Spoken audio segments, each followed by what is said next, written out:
হেই everyone, আসসালামু আলাইকুম, welcome back to another day.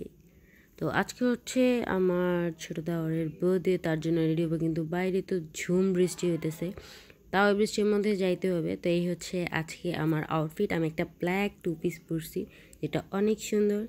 দেন আমরা রেডি হয়ে বের হয়ে গেছি আজকে। এখন আমি আর হচ্ছে রিফাত যাইতেছি। আমি পাপা আর সিফাত বাসায় নেই, ওরা পরে যাবে। অ্যান্ড যাইতে না যাইতে অলরেডি আমরা খাইতে বসে গেছি, বিকজ আমরা লাঞ্চ করিনি। আর নানু বাসায় যেহেতু আমাদের অলরেডি 3টা বেজে গেছিলো, তো আগে যাইয়া সাথে সাথে খাওয়া শুরু করছি। অ্যান্ড বাইরে ধুম বৃষ্টি হইতেছিল, একদম নন স্টপ বৃষ্টি। ডেকোরেশন করছিলাম, মানে বেলুন টেলুন দিয়ে ছোটোখাটো করে, বিকজ ফ্যামিলির সবাই ছিল, এই জন্য আর বেশি বড় টড় করে কিছু করার। বার্থডেতেও খুব ছোটোভাবে সিম্পলভাবে সেলিব্রেট করেছি, ফ্যামিলি ছিল। তাই এইখানে ছোট্ট করে বেলুন করে স্টেজ বানাইছে। আর এই হচ্ছে বার্থডে বয়, এখানে ওর ভাইয়ারা সবাই ওর ছবি টবি তুলতেছিল সবার সাথে। আর এই হচ্ছে কেক, যেটা একটা হচ্ছে আমার ভাসুরের ওয়াইফ বানাইছে, মানে আমার হচ্ছে যা। আরেকটা হচ্ছে আমরা বাইরের থেকে কিনে আনছি।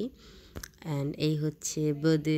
প্রত্যেকবার এরকমই হয়, স্প্রে দেওয়া কেক নষ্ট হয়। আর আমার মামা শ্বশুর বাঁচানোর চেষ্টা করতেছিল, আর এখানেও কান্না করতেছিল, কারণ ভাবি দুষ্টুমি করে ওর মুখে কেক লাগাই দিয়েছিল। এই কান্না করতে করতে ও কেকও কাটিনি, কিচ্ছু করেনি, এইভাবেই সব কিছু মাটি হয়ে গেছে। ও কান্নাই করতেছিল।